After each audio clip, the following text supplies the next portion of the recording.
Hey curious minds, welcome to Arudra IAS Hub. Come on, let's unlock some knowledge. ఈరోజు topic start చేసే ముందు ఒక చిన్న question అడుగుతా. మనం పొద్దున్నే లేచి బయటికి వెళ్తే చెట్లు, చేమలు, మొక్కలు, పూలు, పచ్చని ప్రకృతి కనిపిస్తుంది కదా. కానీ ఇవన్నీ చోట్ల ఎందుకండి ఒకేలా ఉండవు? ఒక్కొక్క దగ్గర ఒక్కొక్కలాగా ఉంటాయి. ఎందుకు? ఇవి ఎందుకో తెలుసుకోవాలనుందా? మన వీడియోని కంప్లీట్గా చూసేసేయండి. సో ఈ వీడియోలో మనం న్యాచురల్ వెజిటేషన్ అంటే ఏంటి, అది ఎలా ఫామ్ అవుతుంది అండ్ టైప్స్ ఆఫ్ ఫారెస్ట్ ఏంటో చూద్దాం. న్యాచురల్ వెజిటేషన్ అంటే మనిషి హెల్ప్ లేకుండా ఆటోమేటిక్గా పెరిగే ప్రకృతి ద్వారా ఫామ్ అయ్యే చెట్లు, మొక్కల యొక్క సమూహాన్నే న్యాచురల్ వెజిటేషన్ అంటారు. ఎగ్జాంపుల్కి ఫారెస్ట్లో ట్రీస్ని ఎవరైనా పెంచుతారా అండి? లేదు కదా. రెయిన్, సాయిల్, క్లైమేట్ని బట్టి అవే ఆటోమేటిక్గా పెరుగుతాయి. సో అది గార్డెన్ కాదు, పార్క్ కూడా కాదు, ప్యూర్ నేచర్ వెజిటేషన్ అనేది ఎందుకు డిఫరెంట్ ప్లేసెస్లో డిఫరెంట్గా ఉంటుంది? ఎలా అంటే ఒక కంట్రీలో, ఇండియాలోనే చూసుకుంటే ఒక దగ్గర థిక్ ఫారెస్ట్ ఉంటాయి, ఇంకో దగ్గర డెజర్ట్స్ ఉంటాయి, ఇంకో దగ్గర గ్రాస్ ల్యాండ్స్ ఉంటాయి. రీజన్స్ ఏంటంటే రెయిన్ఫాల్, టెంపరేచర్, సాయిల్, ఆల్టిట్యూడ్. ఈ 4 ఫ్యాక్టర్స్ మీదే ఈ న్యాచురల్ వెజిటేషన్ అనేది డిపెండ్ అవుతూ ఉంటుంది. టైప్స్ ఆఫ్ ఫారెస్ట్ మనకి ముఖ్యంగా 5 టైప్స్ ఆఫ్ ఫారెస్ట్ ఉన్నాయి. Tropical evergreen forest, tropical deciduous forest, tropical thorn forest, mountain forest, littoral and swamp forest. So 1 by 1 గురించి డీటెయిల్గా తెలుసుకుందాం. First one, tropical evergreen forest. దీని గురించి చెప్పాలంటే ప్రకృతిలో మనకి కనిపించే అత్యంత అందమైన మరియు దట్టమైన అడవులు ఏంటంటే అవే ట్రాపికల్ ఎవర్గ్రీన్ ఫారెస్ట్. ఈ ట్రాపికల్ ఎవర్గ్రీన్ ఫారెస్ట్ని కొన్ని సందర్భాల్లో ఇలా కూడా పిలుస్తారు, ట్రాపికల్ రెయిన్ ఫారెస్ట్. ఇక్కడ ఏడాది పొడవునా భారీ వర్షాలు వస్తాయి కాబట్టి ట్రాపికల్ రెయిన్ ఫారెస్ట్ అంటారు. లో ల్యాండ్ ఈక్వటేరియల్ ఫారెస్ట్ అంటారు. ఎందుకు? ఈక్వేటర్ ప్రాంతానికి దగ్గరగా ఉంది కాబట్టి ఈ పేరు వచ్చింది. నెక్స్ట్ సెల్వస్. ముఖ్యంగా సౌత్ అమెరికాలోని అమెజాన్ నది పరివాహ ప్రాంతంలోని అడవులను సెల్వస్ అని పిలుస్తారు. అసలు ఈ ట్రాపికల్ ఎవర్గ్రీన్ ఫారెస్ట్ ఎందుకు ఎప్పుడు పచ్చగానే ఉంటాయి? వాటి స్పెషాలిటీ ఏంటి చూద్దామా? Tropical evergreen forest 2 types, tropical evergreen and semi evergreen. First tropical evergreen గురించి చూద్దాం. ఇవి చాలా డెన్స్గా ఉంటాయి. వీటి యొక్క స్పెషాలిటీ ఏంటంటే ఈ చెట్లు ఒకేసారి ఆకులు రాల్చవు. ఒక చెట్టు ఆకులు రాల్చే టైంకి ఇంకో చెట్టు కొత్త చిగుళ్ళను తీసుకొస్తుంది అనమాట. సో ఇయర్ మొత్తం కూడా పచ్చగా కనిపిస్తాయి. ఇదే రీజన్ అనమాట. అండ్ ఈ ఫారెస్ట్ యొక్క స్ట్రక్చర్ ఎలా ఉంటుందంటే ఇవి పొరలుగా అంటే స్ట్రాటిఫైడ్గా ఉంటాయి. అంటే నేలపైన చిన్న పొదలు, వాటిపైన మీడియం చెట్లు, ఆ పైన 60 meters కంటే ఎక్కువ ఉన్న హైట్ ఉన్న చెట్లు ఉంటాయి అన్నమాట. సో ఏమవుతుంది, సూర్యరశ్మి అనేది నేలని టచ్ అవ్వదు. సో ఒకసారి ఆ పిక్చర్ చూడండి, 4 లేయర్స్గా డివైడ్ చేసి ఉన్నారు. First one emergent layer. ఇది అడవిలోనే టాపెస్ట్ లేయర్ అనమాట. ఇక్కడ ట్రీ హైట్ 45 to 60 meters వరకు ఉంటుంది. ట్రీ క్యారెక్టరిస్టిక్స్ అన్నిటికంటే హైట్లో ఉంటాయి. ఎక్కువ గాలి ఎండను కూడా ఇవే తీసుకుంటాయి. ఇక్కడ ఉండే ఏమేమి ఆర్గానిజమ్స్ ఉంటాయంటే ఈగల్స్, బటర్ఫ్లైస్, బ్యాట్స్ అవన్నీ ఇక్కడే ఉంటాయన్నమాట. Next second one canopy layer. ఇది అడవికి ఒక అంబ్రిలా లాంటిదన్నమాట. ఇది చాలా ముఖ్యమైన పొర. దీని క్యారెక్టరిస్టిక్స్ చెట్ల కొమ్మలు, ఆకులు ఒకదాంతో ఒకటి కలిసిపోయి డెన్స్గా నెట్వర్క్ లాగా ఫామ్ అవుతుందన్నమాట. దీనివల్ల వర్షం నేరుగా నేల మీద పడకుండా సన్లైట్ కూడా కిందకి రాకుండా ఆగిపోతుంది. ఇక్కడ ఆహారం మ్యాక్సిమం ఫారెస్ట్లో దొరికే మ్యాక్సిమం ఫుడ్ అదంతా కూడా 80% ఇక్కడి నుంచే వస్తుంది. నెక్స్ట్ ఇక్కడ ఏమేమి ఆర్గానిజమ్స్ ఉంటాయి? ఇక్కడ monkeys, birds and some reptiles ఉంటాయి. Third layer understorey layer అనమాట. ఇక్కడ క్యారెక్టరిస్టిక్స్ సన్లైట్ చాలా తక్కువగా అంటే 5% మాత్రమే ఇక్కడ చేరుతుందనమాట. సో ఇక్కడ పెరిగే చెట్లన్నీ కూడా చాలా బ్రాడ్గా ఉంటాయి, లీవ్స్ అన్నీ కూడా. నెక్స్ట్ ఇక్కడ ఏమేమి ఉంటాయి? చిరుత పులులు, ఫ్రాగ్స్, సమ్ ఇన్సెక్ట్స్ ఉంటాయి. అండ్ లాస్ట్ది ఫారెస్ట్ ఫ్లోర్ అనమాట. ఇది అన్నిటికంటే కింద ఉంటుంది. దీని క్యారెక్టరిస్టిక్స్ వచ్చి చాలా డార్క్గా ఉంటుంది. అసలు సన్లైట్ అనేది ఇక్కడికి రాదు. ఆకులు, కొమ్మలు అన్నీ కూడా నేల మీద పడి త్వరగా కుళ్ళిపోదు. డీకంపోజిషన్ అనేది ఎక్కువగా జరుగుతుంటుంది ఇక్కడ. సో ఇక్కడ ఎండ అవసరం లేని ఫంగై, నాచు, ఆల్గే ఇవన్నీ కూడా ఇక్కడ పెరుగుతుంటాయి. ఇక్కడ ఉండేది ఏనుగులు, పులులు, ఎక్కువ అనకొండాస్ లాంటివి పెద్ద పెద్దగా ఉండేవన్నీ కూడా ఇక్కడే సంచరిస్తుంటాయి అన్నమాట. నెక్స్ట్ ఈ ఫారెస్ట్ ఎక్కడ ఉంటాయో చూద్దాం. ఈ మ్యాప్ ఒకసారి చూడండి. ఇక్కడ గ్రీన్ కలర్లో ఉండేవన్నీ కూడా ట్రాపికల్ ఎవర్గ్రీన్ ఫారెస్ట్, ఆరెంజ్ కలర్లో ఉండేవి tropical semi evergreen forest. So evergreen ఫారెస్ట్ని చూస్తే ఈ ట్రాపికల్ ఎవర్గ్రీన్ ఫారెస్ట్ మెయిన్గా Western Ghats, north eastern states and Andaman and Nicobar ఐలాండ్స్లో ఉంటాయి. ఈ ఏరియాస్లో రెయిన్ఫాల్ చాలా ఎక్కువగా ఉంటుంది కాబట్టి ట్రీస్ అన్నీ కూడా ఇయర్ రౌండ్ గ్రీన్గా ఉంటాయి. అండ్ ఇప్పుడు మనం అబ్జర్వ్ చేయండి, వెస్టర్న్ ఘాట్స్లో కూడా గ్రీన్తో పాటు ఆరెంజ్ కూడా షేడ్ కనిపిస్తుంది. సో అది సెమీ ఎవర్గ్రీన్ని రిప్రజెంట్ చేస్తుంది. ఈ సెమీ ఎవర్గ్రీన్ ఫారెస్ట్ అనేవి ఎవర్గ్రీన్ ఫారెస్ట్ ఎడ్జెస్లో అంటే ట్రాన్సిషన్ జోన్స్లో ఉంటాయి. ఇక్కడ రెయిన్ఫాల్ మోడరేట్గా ఉండడం వల్ల ఎవర్గ్రీన్ ప్లస్ డెసిడియస్ ట్రీస్ కూడా మిక్స్గా ఉంటాయన్నమాట. సింపుల్గా చెప్పాలంటే హెవీ రెయిన్ఫాల్ ఉన్న దగ్గర ఎవర్గ్రీన్ ఫారెస్ట్ ఉంటాయి, మోడరేట్ రెయిన్ఫాల్ ఉన్న దగ్గర సెమీ ఎవర్గ్రీన్ ఉంటాయన్నమాట. సేమ్ రీజియన్లో రెయిన్ఫాల్ ఈక్వల్గా ఉండదు కాబట్టి డెన్స్ కోర్ ఏరియాస్లో ఎవర్గ్రీన్, అవుటర్ ఏరియాస్లో సెమీ ఎవర్గ్రీన్గా ఉంటాయన్నమాట. నెక్స్ట్ ఈ సెమీ ఎవర్గ్రీన్ చూసారా, అక్కడక్కడ ఆరెంజ్ షేడ్తో ఎలా ఇచ్చున్నాము. ఈ ట్రాపికల్ ఎవర్గ్రీన్ ఫారెస్ట్లో మెయిన్గా ఉండేవి రోజ్వుడ్, మహాగనీ, ఎబోనీ, ఐని.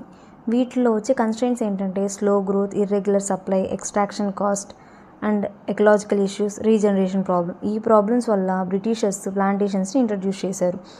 ఈ ప్లాంటేషన్స్ వల్ల వాళ్ళకి ఎక్కువగా ఫిక్స్డ్ రొటేషన్ పీరియడ్ అనేది జరుగుతుంది, ప్రెడిక్టబుల్ ఇన్కమ్ వస్తుంది. సింగిల్ స్పీసెస్ ఉండడం వల్ల హై డిమాండ్, క్లైమేట్కి సూట్ అవుతున్నాయి, షేడ్ గ్రోన్ ఏరియాస్లో బాగా అవి పెరుగుతున్నాయి. 3 to 4 ఇయర్స్లోనే ఈల్డ్ వస్తుంది. అండ్ రబ్బర్ చూసుకుంటే లాటెక్స్ అనేది ఎవ్రీ ఇయర్ కలెక్ట్ చేసుకోవచ్చు, 25 to 30 ఇయర్స్ వరకు ఇన్కమ్ వస్తుంది. అండ్ టేక్ని చూసుకుంటే రీప్లేస్మెంట్ అనమాట హార్డ్వుడ్స్కి మంచిగా. నెక్స్ట్ స్ట్రాంగ్, డ్యూరబుల్గా ఉంటాయి, termite and water resistant, ship బిల్డింగ్కి, రైల్వే స్లీపర్స్కి కూడా మంచిగా పర్ఫెక్ట్ అనమాట. నెక్స్ట్ సెమీ ఎవర్గ్రీన్ ఫారెస్ట్లో main species white cedar, hollock, kail. వీటి వల్ల కన్స్ట్రెయింట్స్ ఏంటంటే slow growth, one time income, limited market. వీటిని టీ, కాఫీ, రబ్బర్ ప్లాంటేషన్స్తో రీప్లేస్ చేశారు. వీటి వల్ల కూడా సేమ్ బెనిఫిట్స్ అనమాట. Next tropical deciduous forest. ఇవి 2 types, moist and dry. Rainfall moist డెసిడియస్లో 100 to 200 సెంటీమీటర్స్ ఉంటే డ్రైలో 70 to 100 ఉంటుంది. టెంపరేచర్ మాయిస్ట్లో 24 to 30 degrees అండ్ డ్రైలో 25 to 35 degrees. హ్యూమిడిటీ మాయిస్ట్లో 60 to 80% ఉంటే డ్రైలో 40 to 60% ఉంటుంది. ఇక్కడ మాయిస్ట్లో deep fertile, alluvial, red, loamy, laterite soils అనేవి ఉంటాయన్నమాట. Teak, coffee, tea, rubber, eucalyptus. అదే డ్రై డెసిడియస్కి dry teak, eucalyptus, acacia, some type of grasses అనమాట. ఇంకా వరల్డ్లో చూసుకుంటే ఎక్కువ ఎక్స్టెన్సివ్గా ఉన్నాయన్నమాట. ఏషియాలో India, Myanmar, Thailand, Sri Lanka, Bangladesh, Vietnam. అదే ఆఫ్రికాలో టాంజానియా, కెన్యా, జాంబియా, సౌత్ అమెరికాలో అండ్ అక్కడే బ్రెజిల్, బొలీవియా, పరాగ్వే ఇలాగ ఉన్నాయి. నెక్స్ట్ నార్త్ అండ్ సెంట్రల్ అమెరికాలో Mexico, Costa Rica, Australia, northern Australia అనమాట. ఇంకా ఇండియాలో చూసుకుంటే పర్టికులర్గా moist deciduous forest north eastern స్టేట్స్లో కేరళ, ఉత్తరాఖండ్లో ఎక్కువ ఉన్నాయి. అండ్ డ్రై డెసిడియస్ చూసుకుంటే నార్త్ వెస్టర్న్ ఇండియా, తెలంగాణలో. ఈ రెండు ఉన్న స్టేట్స్ చూసుకుంటే మధ్యప్రదేశ్, మహారాష్ట్ర, ఒడిస్సా, ఛత్తీస్గఢ్, ఉత్తరప్రదేశ్, బీహార్, కర్ణాటక, తమిళనాడు, ఆంధ్రప్రదేశ్. అండ్ ఇలా చెప్పుకుంటే సెంట్రల్ అండ్ డెక్కన్ కోర్లో ఎక్కువగా ఉన్నాయన్నమాట. Next tropical thorn forest. ఇవి రెయిన్స్ చాలా తక్కువగా పడే డ్రై రీజియన్స్లో పెరుగుతాయన్నమాట. వీటి క్లైమేట్ చూసుకుంటే సెమీ అరిడ్ అండ్ అరిడ్ రీజియన్స్లో రెయిన్ఫాల్ అనేది చాలా తక్కువగా 70 to 75 సెంటీమీటర్స్ కంటే చాలా తక్కువ ఉంటుందన్నమాట. టెంపరేచర్ నార్మల్గా 25 to 30 degrees ఉంటుంది. వింటర్లో అయితే 10 to 25 degrees అండ్ సమ్మర్స్లో ఎక్స్ట్రీమ్గా ఉంటుంది, 40 to 48 degrees ఉంటుందన్నమాట. హ్యూమిడిటీ లెస్ దెన్ 50% కన్నా తక్కువ ఉంటుంది. సాయిల్స్ చూసుకుంటే శాండీ, రాకీ, సెలైన్ అనేది ఎక్కువగా ఉంటాయన్నమాట.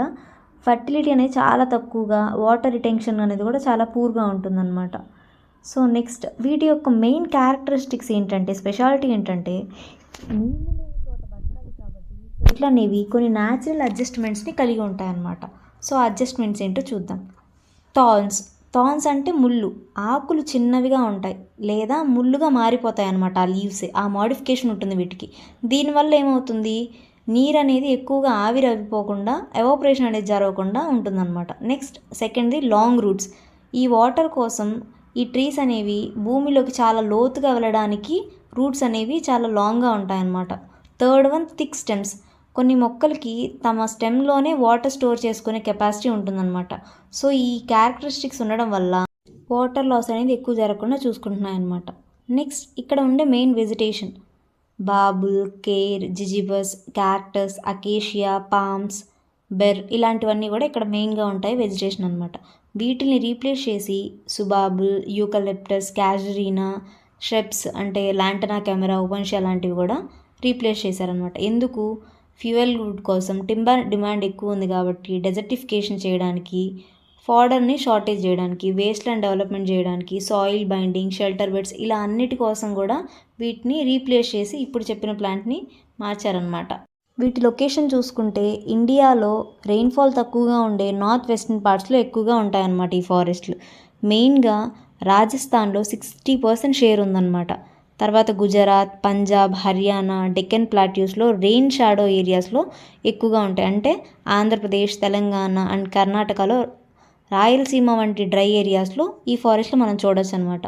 నెక్స్ట్ వరల్డ్ వైడ్గా చూసుకుంటే ఏషియాలో India, Pakistan, Iran, Iraq, Saudi అరేబియాలో ఉంటాయి. ఆఫ్రికాలో సౌత్ ఈస్ట్, సదరన్ ఆఫ్రికాలో చూసుకోవచ్చు. ఆస్ట్రేలియాలో ఇంటీరియర్ అండ్ అరిడ్ జోన్స్లో ఇవి ఎక్కువగా కనబడతాయి. నార్త్ అండ్ సెంట్రల్ అమెరికాలో మెక్సికో, సదరన్ యూఎస్ఏలో చూడొచ్చు. సౌత్ అమెరికాలో బ్రెజిల్, నార్థన్ అర్జెంటీనాలో ఈ ఫారెస్ట్ అనేవి ఎక్కువగా కనిపిస్తాయి అన్నమాట. Next mountain forest. వీటిని పర్వత ప్రాంత అడవులు అంటారు. ఇవి ఎత్తు పెరిగే కొద్దీ చేంజెస్ వస్తూ ఉంటాయి కదా. సో పర్వతం కింద ఒకలాంటి చెట్లు ఉంటే పైకి వెళ్ళే కొద్దీ వేరే రకం చెట్లు ఉంటాయి. ఎందుకంటే టెంపరేచర్ అనేది చేంజ్ అవుతూ ఉంటుంది. సో 1000 to 2000 మీటర్స్ దగ్గర కొంచెం వెచ్చగా ఉంటుంది కాబట్టి వెట్ టెంపరేచర్ ఫారెస్ట్ ఉంటాయి. అక్కడ ట్రీస్ అనేవి వాటి లీవ్స్ చాలా వెడల్పుగా ఉంటాయి, లైక్ ఓక్ అండ్ చెస్ట్నట్స్ లాగా. నెక్స్ట్ 1500 to 3000 మీటర్స్ ఉండే దగ్గర కానిఫెరస్ ఫారెస్ట్ అనేవి స్టార్ట్ అవుతాయి అన్నమాట. ఇక్కడ వాటి ట్రీస్ యొక్క లీవ్స్ సూదిలాగా కోన్ షేప్లో ఉంటాయి. ఎగ్జాంపుల్ వీటికి pine, deodar, silver fir, spruce and cider.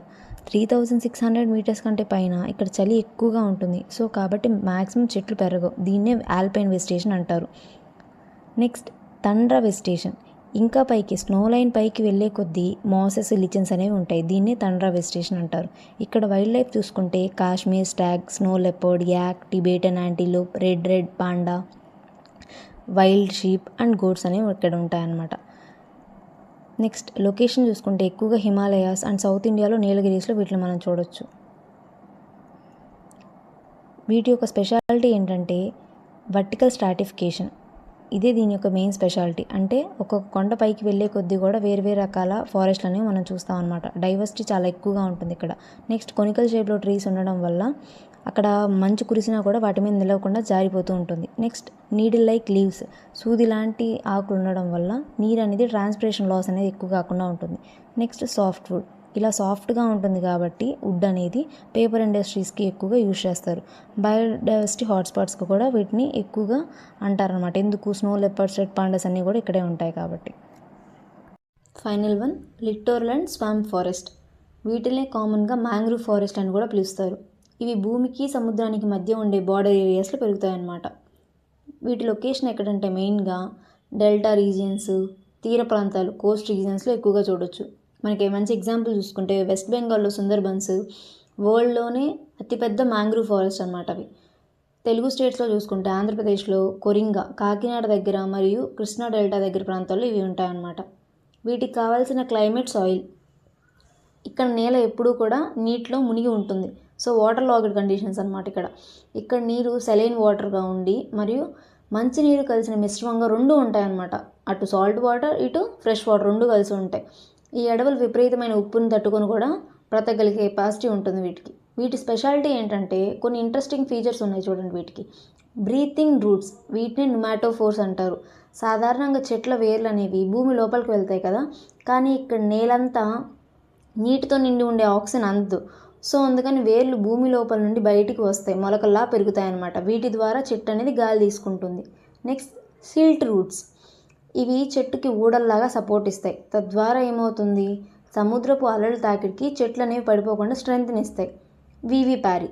ఇక్కడ గింజలు అనేవి కింద పడితే కుళ్ళిపోతాయి. ఎందుకు? కింద సాల్ట్ వాటర్ ఉంటుంది కాబట్టి. సో అందుకే గింజలు చెట్టు మీదే ఉన్నప్పుడే మొలకలు వచ్చి ఆ తర్వాత కింద పడతాయి. ఇక్కడ ఉండే మెయిన్ ట్రీస్ ఏంటంటే పామ్, కోకోనట్, కియోరా, అగార్ అనమాట. ఈ చెట్లన్నీ కూడా కలప చాలా గట్టిగా ఉంటుంది అండ్ ఇవి బోట్స్ తయారు చేయడానికి యూజ్ చేస్తారనమాట. ఇక్కడ వైల్డ్ లైఫ్ చూసుకుంటే రాయల్ బెంగాల్ టైగర్, ఇది ఇక్కడ చాలా స్పెషల్ అనమాట. ఈ పులులు ఇక్కడ ఈత కూడా కొడతాయి. నెక్స్ట్ క్రొకోడైల్స్, మొసళ్ళు అనేవి కూడా చాలా ఎక్కువగా ఉంటాయి. నెక్స్ట్ టర్టిల్స్, పాములు, ఇంకా రకరకాల చేపలు ఉంటాయి. ఇక్కడ ఇంపార్టెన్స్ ఏంటంటే సునామీలు, తుఫాన్లు ఇవన్నీ వచ్చినప్పుడు సముద్ర అలల వేగాన్ని తగ్గించి భూమిని కాపాడడానికి ఇది ఒక న్యాచురల్ వాల్ లాగా ఉంటాయన్నమాట ఈ ఫారెస్ట్లు. ఇక్కడ ఫిషరీస్, ఇవి చేపలు, రొయ్యలు ఇవన్నీ పెంచడానికి కూడా మంచి బ్రీడింగ్ గ్రౌండ్స్ అన్నమాట. సో ఇది littoral and swarm forest. So this is all about natural vegetation and types of forest. So ఇంకో వీడియోతో మళ్ళీ కలుసుకుందాం. Thanks for watching.